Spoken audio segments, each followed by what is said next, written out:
Boa noite, boa noite.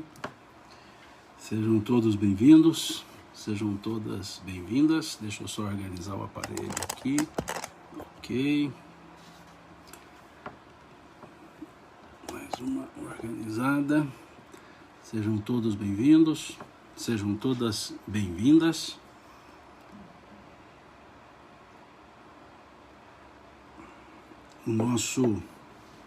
Ao nosso estudo do Livro dos Espíritos.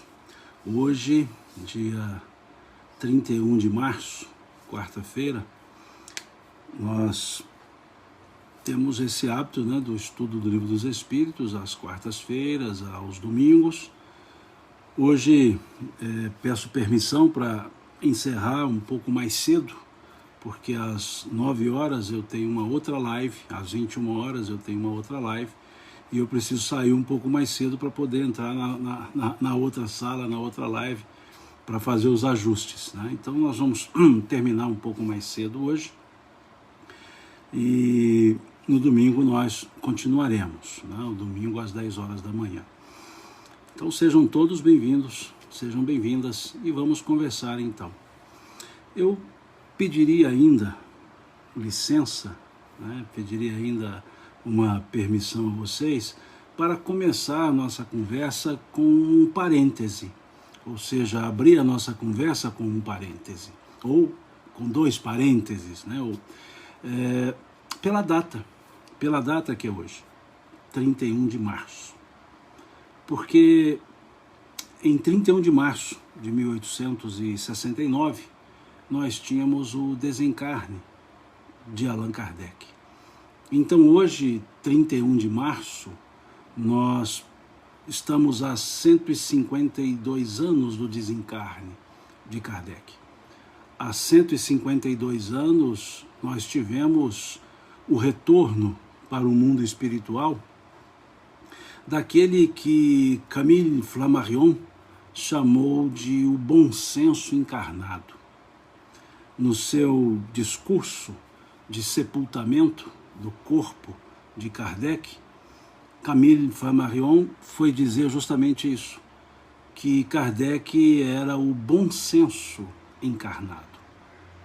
Então, é importante que para nós espíritas é uma data significativa.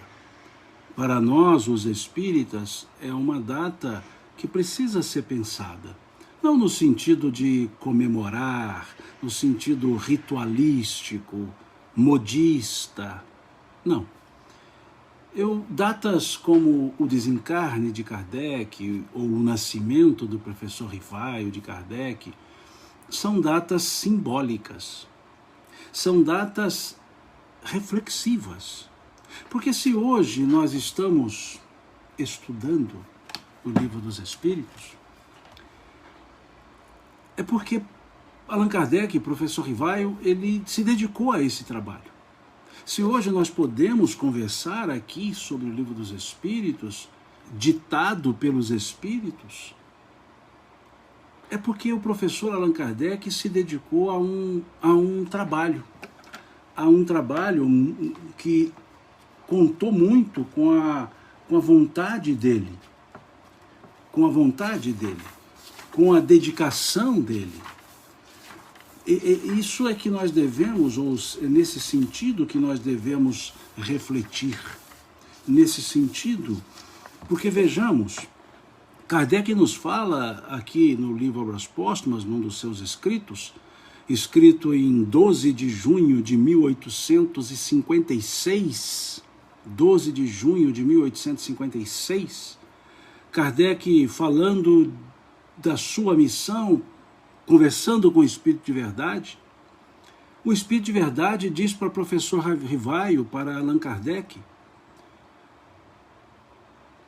não esqueças que podes triunfar, como podes falir. Neste último caso, outro te substituiria, porquanto os desígnios de Deus não assentam na cabeça de um homem. Vejam que ao dizer isso, Obras Póstumas, ao dizer isso ao Espírito de Verdade, pelo Espírito de Verdade, a Kardec, está dizendo a ele que levar o trabalho à frente ou não dependeria dele. E que ele poderia triunfar nesse trabalho, ou seja, lograr êxito, mas ele também poderia falir nesse trabalho. Vejam, então hoje, 31 de março, em que falamos do desencarne, a data de 1869, do desencarne de professor Rivaio, de Allan Kardec, é preciso que nós reflitamos sobre, de fato, a importância do trabalho dele. Por isso, pedi licença para, nessa live de hoje, abrir a live com o parêntese, com os parênteses, Allan Kardec. Eu peço, não falem assim, vamos para as questões. Não falem assim. Vamos conversar um pouco sobre Kardec. Vamos conversar um pouco sobre o bom senso encarnado. Sobre o bom senso encarnado. E vejamos como os espíritos disseram a ele, se ele falisse: outro te substituiria, porque os desígnios de Deus, vejam o que disse o Espírito de Verdade, porque os desígnios de Deus não assentam na cabeça de um homem. Mostrando o quanto Kardec teve a humildade para deixar a obra dos espíritos e não dele. Mas que sem o trabalho organizacional dele, nós não teríamos essa estrutura que hoje nós podemos estudar, que hoje nós podemos criar essas lives chamadas lives de estudo do Livro dos Espíritos. Mais do que entrarmos hoje na questão 456, nós precisamos refletir mais sobre o valor da codificação espírita, sobre o valor daquele que aqui, na Terra, cumpriu a missão daqueles encarregados de revelarem o pensamento espírita. Kardec era da pleiade, sim, do Espírito de Verdade, sem dúvida. Era o que estava encarnado e outros os que estavam desencarnados. É esse grupo que nos trouxe isso. Allan Kardec desencarna em 31/3, como pergunta de Nardes, 31/3 de 1869, há 152 anos. Há 152 anos. E ele, no livro Obras Póstumas, textos dele, já expliquei sobre o livro Obras Póstumas, ele fala da sua missão. Ele fala, e ele faz a pergunta ao Espírito de Verdade, vejam que beleza. Ele pergunta: bom Espírito, eu desejaria saber o que pensas da missão que alguns Espíritos me assinalaram.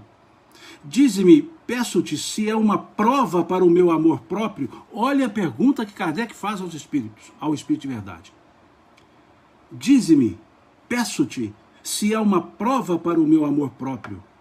Tenho, como sabes, o maior desejo de contribuir para a propagação da verdade.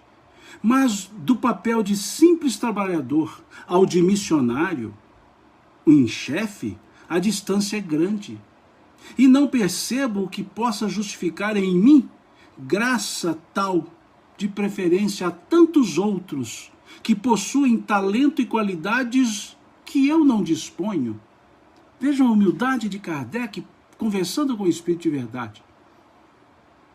Dizendo a ele, é verdade mesmo o que os outros me falaram, que vocês contam comigo? Eu que não sou o mais indicado, dizia ele. Diz ele aqui, pessoas outras que possuem talento e qualidades que eu não disponho, dizia Kardec. Palavras dele.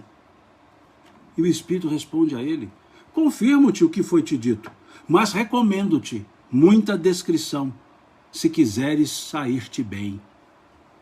Olha a resposta que os espíritos dão, que o espírito dá a Kardec. Recomendo-te muita discrição, se quiseres sair-te bem. Olha que ensino isso pode significar para nós, gente. Pensemos, essa frase do espírito de verdade, dizendo a Kardec, porque ele precisava ter discrição, se quisesse sair-se bem nessa missão. E hoje, será que vivemos todos nós discretamente o pensamento espírita? Será que muitos querem divulgar o espiritismo ou divulgarem a si mesmos? Será que estão seguindo um espírito que aqui se coloca na frase do espírito de verdade? Discrição.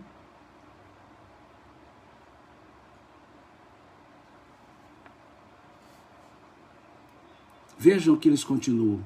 Tomarás mais tarde conhecimento de coisas que te explicarão o que ora te surpreende. Kardec estava começando esse processo. E aí diz o Espírito de Verdade, não esqueças que podes triunfar, como podes falir. Neste último caso, outro te substituiria, futuro do imperfeito, te substituiria, pretérito imperfeito, porquanto os desígnios de Deus não assentam na cabeça de um homem. Dizendo a ele, os ensinos são dos espíritos. Nunca, pois, fale da tua missão, seria maneira de fazeres malograr-se. Ela somente pode justificar-se pela obra realizada, e tu ainda nada fizeste. Olha o que o Espírito de Verdade diz a ele. Antes dele começar o trabalho, você não fez nada ainda. Depois que fizer, divulgue a obra, mas até lá, silêncio.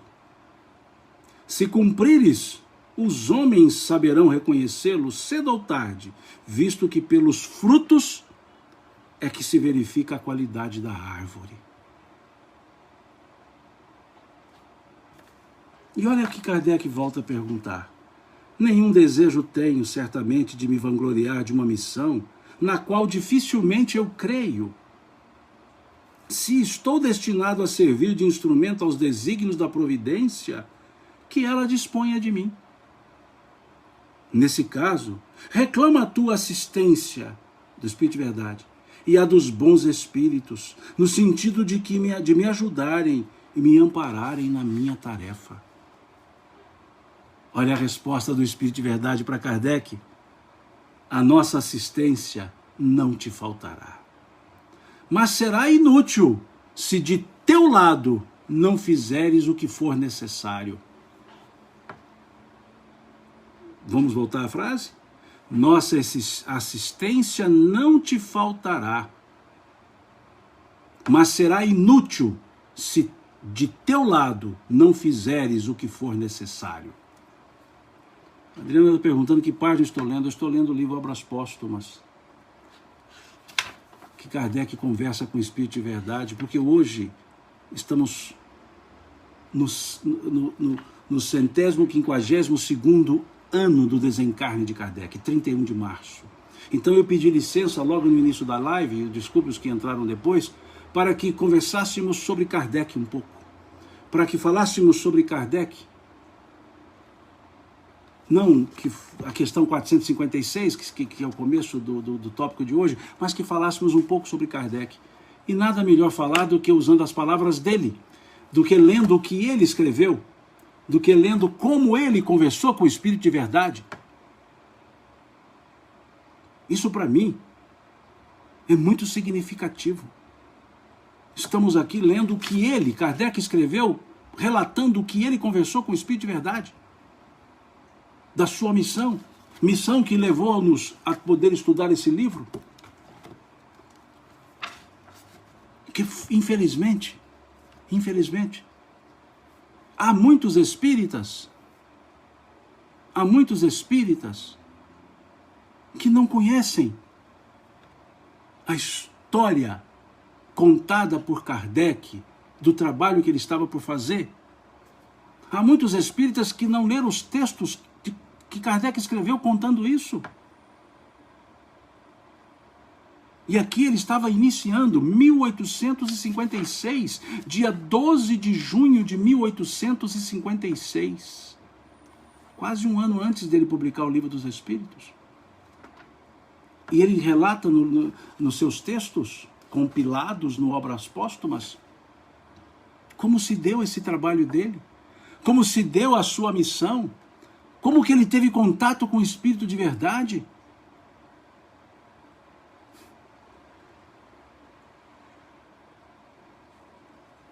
Ele escrevendo. Como que se deu tudo isso? E nós hoje achamos que esse processo de codificação, de escrita, de trabalho de Kardec foi uma coisa simples. Não. Agora veja o que o Espírito de Verdade diz a ele: nossa assistência não te faltará, mas será inútil se de teu lado não fizeres o que for necessário.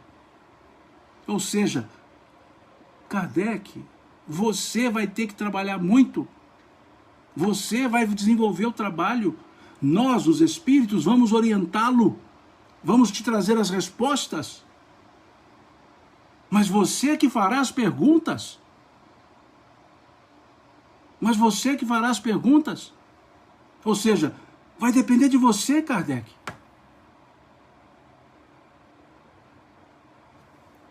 A pessoa diz, não localizo.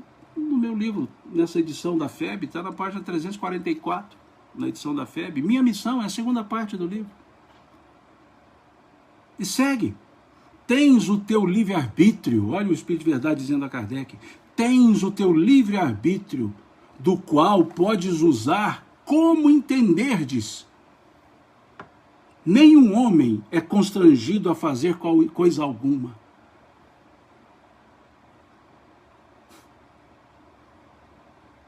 O Espírito de Verdade dizendo isso a Kardec.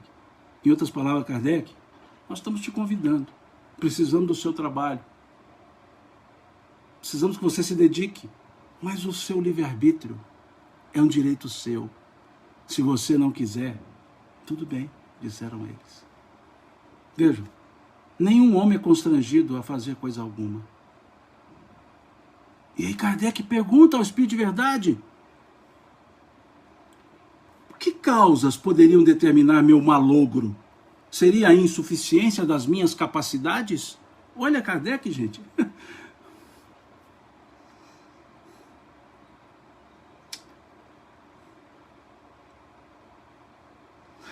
Quando eu vejo ele perguntando isso, olha, seria a insuficiência das minhas capacidades. Se ele se sentir incapaz, mas nem de longe chegaria aqui. E quantos querem saber mais do que Kardec? Quantos querem trazer doutrinas suas como se fossem espiritismo? Se o próprio Kardec trouxe, perguntando, eu não vou conseguir por causa da minha insuficiência das minhas capacidades.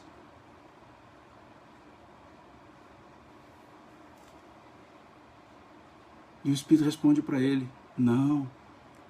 Mas a missão dos reformadores é prenhe de escolhos e perigos. Reformadores. Olha como o Espírito de Verdade foi reconhecer Kardec. Reformador. Previno-te de que a tua missão é rude, porquanto se trata de abalar e transformar o mundo inteiro. Abalar e transformar o mundo inteiro. Não suponhas, olha o que diz aqui o Espírito de Verdade a Kardec, não suponhas que te baste publicar um livro, 2 livros, 10 livros, para em seguida ficares tranquilamente em casa. Tens que expor a tua pessoa, suscitarás contra ti ódios terríveis. Inimigos encarnecidos se conjurarão para a tua perda. Ver-te-ás abraços com a malevolência, com a calúnia, com a traição, mesmo dos que te parecerão os mais dedicados. As tuas melhores instruções serão desprezadas e falseadas.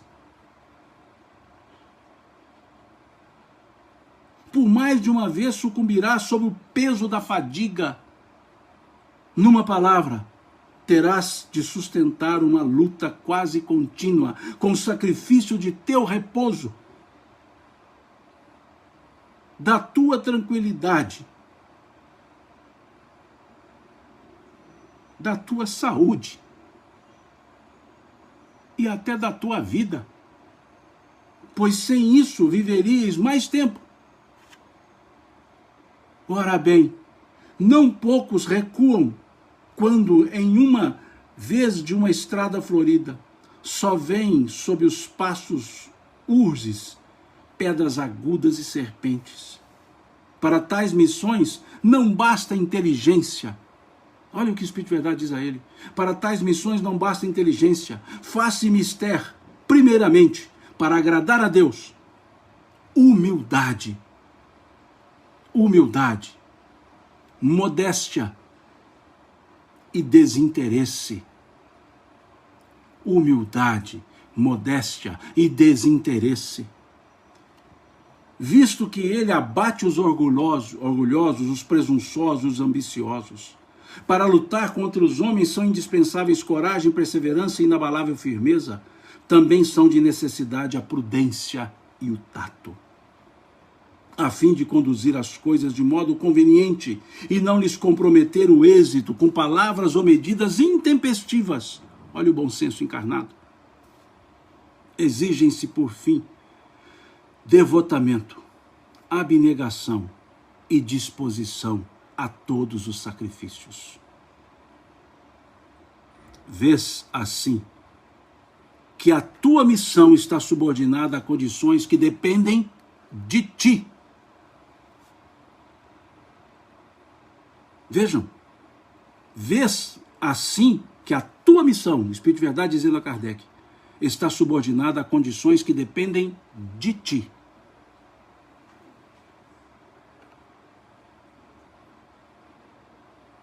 Se depende dele, dependeria dele. Olha o que ele responde, Kardec.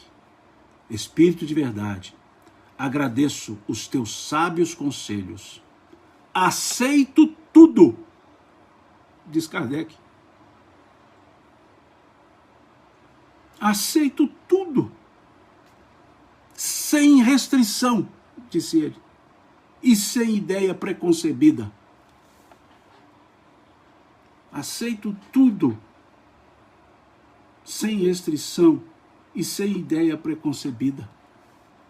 E segue Kardec. Senhor, diz ele, pois que te dignaste lançar os olhos sobre mim para cumprimento dos teus desígnios, faça-se a tua vontade. Está nas tuas mãos a minha vida, Senhor. Dispõe do teu servo.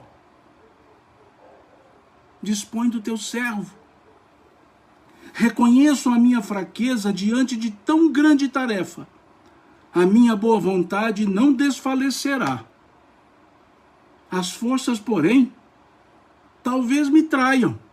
As forças, porém, talvez me traiam. Supre a minha deficiência, Senhor. Dá-me as forças físicas e morais que me forem necessárias. Ampara-me nos momentos difíceis.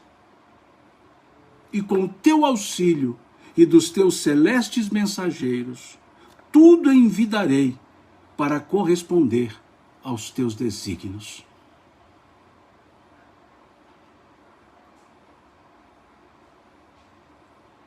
E aí Kardec escreve uma nota. Ele acrescenta agora. Escreva essa nota a 1º de janeiro de 1867. 6 meses, 11 anos depois. Escreva essa nota em janeiro de 1867. 10 anos e meio depois que me foi dada a comunicação acima, e atesto que ela se realizou em todos os seus pontos. Pois experimentei todas as vicissitudes que me foram preditas. Andei em luta com o ódio de inimigos encarnecidos, com a injúria, a calúnia, a inveja e o ciúme. Libelos infames se publicaram contra mim, as minhas melhores instruções foram falseadas, traíram-me aqueles em quem eu mais confiava, mais confiança depositava, pagaram-me com a ingratidão aqueles a quem prestei serviços. A sociedade de Paris se constituiu foco de contínuas intrigas urdidas contra mim por aqueles mesmos que se declaravam a meu favor e que de boa fisionomia na minha presença pelas costas me golpeavam.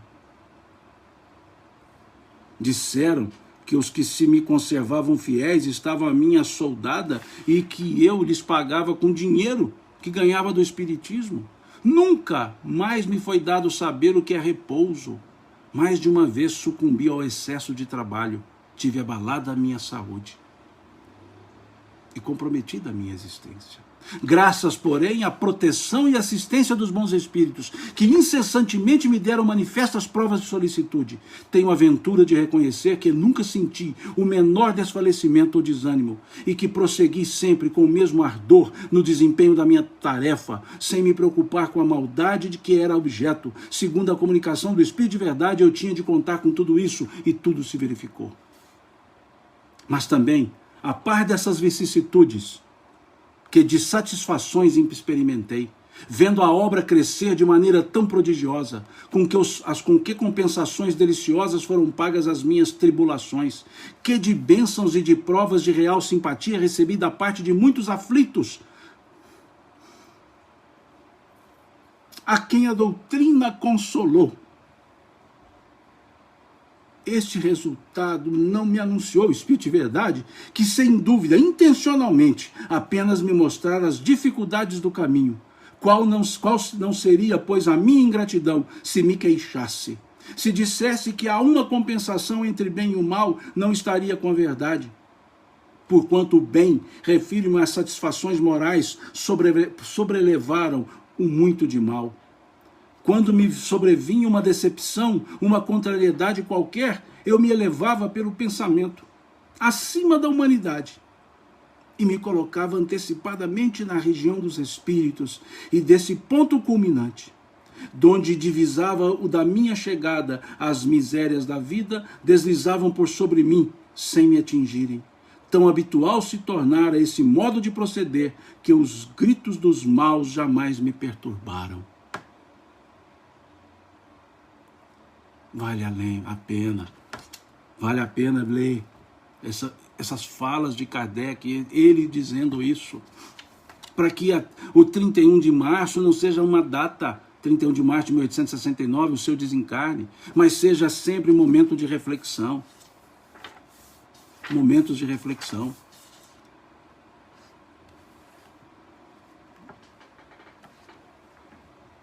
O encontro dele com o Espírito de Verdade, não vou ler, ele relata aqui sobre o guia espiritual.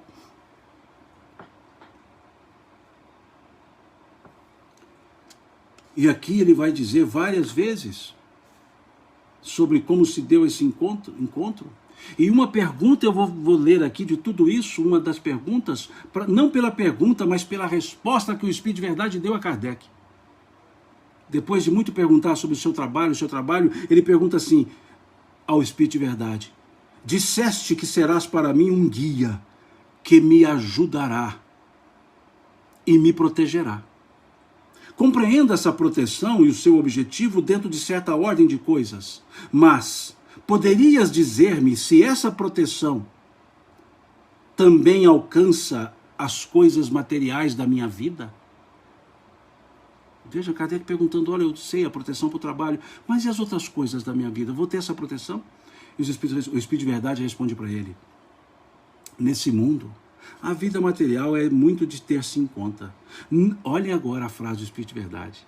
Não te ajudar a viver seria não te amar.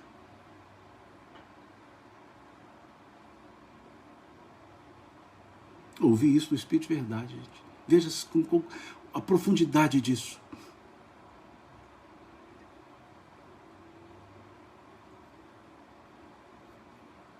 Não te ajudar a viver seria não te amar.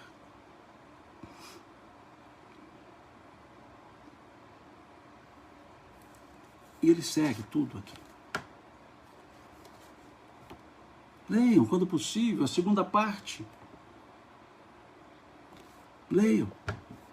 E eu vou pedir licença para mais uma leitura do livro História do Espiritualismo, de Arthur Conan Doyle, o escritor inglês,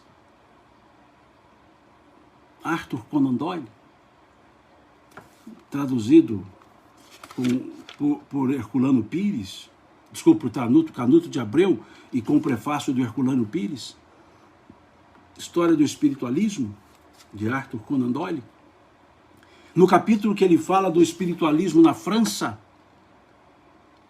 e Anna Blackwell, uma das tradutoras contemporâneas de Kardec, uma das tradutoras da sua obra para o inglês, traça um perfil biopsicológico de Kardec. Ela escreve, a primeira que traçou um perfil dele. E essa obra de Conan Doyle, e escreve ele, Miss Anna Blackwell, que traduziu as obras de Allan Kardec para o inglês, assim o descreve.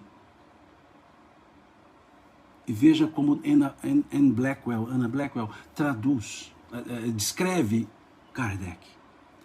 Pessoalmente, Allan Kardec era de estatura média, compleição forte, com uma cabeça grande, redonda e maciça, feições bem marcadas, olhos pardos, mais se assemelhando a um alemão do que a um francês. Enérgico e perseverante, mas de temperamento calmo e cauteloso, e não imaginoso. Até a frieza, incrédulo por natureza e por educação. Pensador seguro e lógico e eminentemente prático no pensamento e na ação. Era igualmente emancipado de misticismos e entusiasmos. Grave, lento no falar, modesto nas maneiras, embora não lhe faltasse uma certa calma dignidade, resultante da seriedade e da segurança mental, que eram traços distintos do seu caráter. Nem provocava, nem evitava a discussão, mas nunca fazia voluntariamente observações sobre o assunto a que havia devotado toda a sua vida. Recebia com afabilidade os inúmeros visitantes de toda a parte do mundo que vinham conversar com ele a respeito dos pontos de vista nos quais o reconhecia um expoente, respondendo a perguntas e objeções, explanando as dificuldades e dando informações a todos os investigadores sérios, com os quais falava com liberdade e animação, de rosto ocasionalmente iluminado por um sorriso genial e agradável, conquanto tal fosse a sua habitual seriedade de conduta, que nunca lhe ouvia uma grande gargalhada. E aí ela continua descrevendo.